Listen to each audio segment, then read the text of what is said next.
I think the wrong political calculus, but who knows? I don't like making predictions, but like that the sort of Ted Cruz, I guess, being the sort of lightning rod of this like Josh Hawley too. Don't let Josh him Hawley. Sorry, yeah, him as well. No, he's going to run for president, and I want to get him now. Right. So they're leading this movement of like, oh, we're going to throw the electors back. I don't believe they're obviously doing the cynical calculus of like we must appeal to the sort of the Trump base. I don't think that those are people who followed Trump. They're personality people. I don't know that they're not gonna go to Ted in the same way. Like that's not no. Josh Hawley. It's not gonna be. At least I don't believe that that's a thing that'll happen.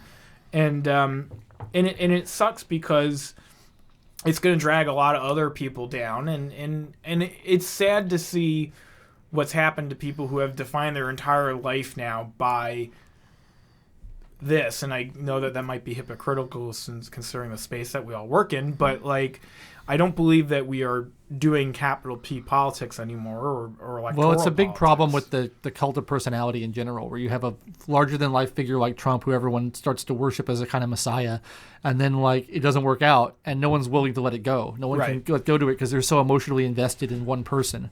And like it should be about ideas, not people, And it's just that's when you have one person who's like, it's all about me. Everybody flock to me. I'm the cult leader. Do what I would say. It's hard to break that. It's hard to get that to be let go of.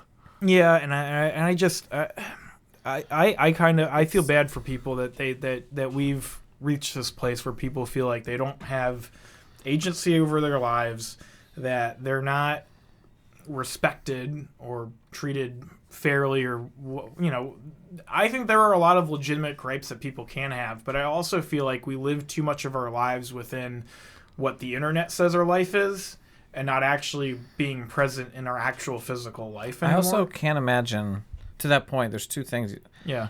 You said living our life through the internet, but also thinking, I feel like people live their lives in 4-year increments now. Yeah. Based on who's running for president, who's going to be president. I was like, that'd be a real Which is insane. terrible way to get caught up in. Your life will go by really fast and miserably. Right. Yeah, absolutely. And you'll never be happy. And the other, it's, I mean, what is the thing that does, how drastically, I mean, you have to take sort of all the COVID stuff as its own sort of element, but like, I can't say that my life, and I think that most people would say that your life isn't drastically different under Obama or Trump, barring changes that you yourself made. I mean, I can't imagine. My tax return went up a little bit. That's the one thing I can point to. But like, other than that, how big of a difference does that make in your life?